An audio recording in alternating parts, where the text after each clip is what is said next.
Parents whose children took their own lives through gambling addiction have criticised the delay to legislation tackling the problem. They want any future white paper to educate youngsters about the risks and pay for independent regulation. A warning that our Home editor Jason Farrell's report includes testimony from some of the families about how they lost their loved ones. The families of these young people say that each of them has developed an addiction that cost them their lives, and that they represent just a fraction lost every year through suicides linked to problem gambling. Today's 6 mothers arrived in Downing Street with Tory MP Iain Duncan Smith with a letter calling for change. It should have on the bottom of any gambling advert, it should say, gambling kills. Kay Wadsworth sold her home to pay for her daughter's gambling debts before Kimberly, aged just 32, took her own life. You asked me the question, how much did she spend, how much was she in debt for?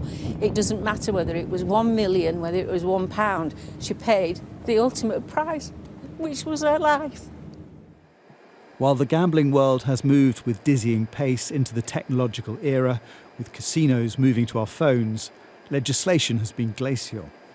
Since the Gambling Review was published in 2019, there has been a succession of delays, partly due to political turmoil. There's been 9 different ministers in charge of the brief in that time. But it does seem like now the white paper is about to be published. If not before Christmas, then soon after.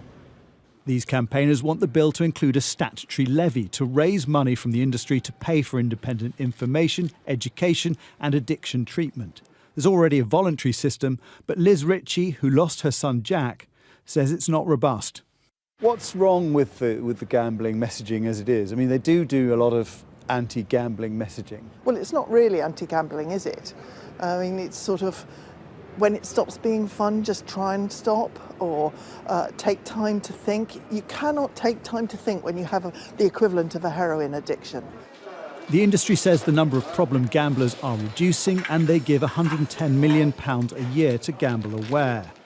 They add, Gamble Aware is responsible for independently distributing research, education and treatment funds to services and charities. British Gambling Council members have no formal or informal role with Gamble Aware and have no say on who receives donated money or how it's spent. But both industry and campaigners expect change. The key areas that we need to see is to curtail the promotional levels that go on, particularly to younger people. And the second thing is to make sure that those who are already damaged can get treatment because it's being paid for by those who damaged them.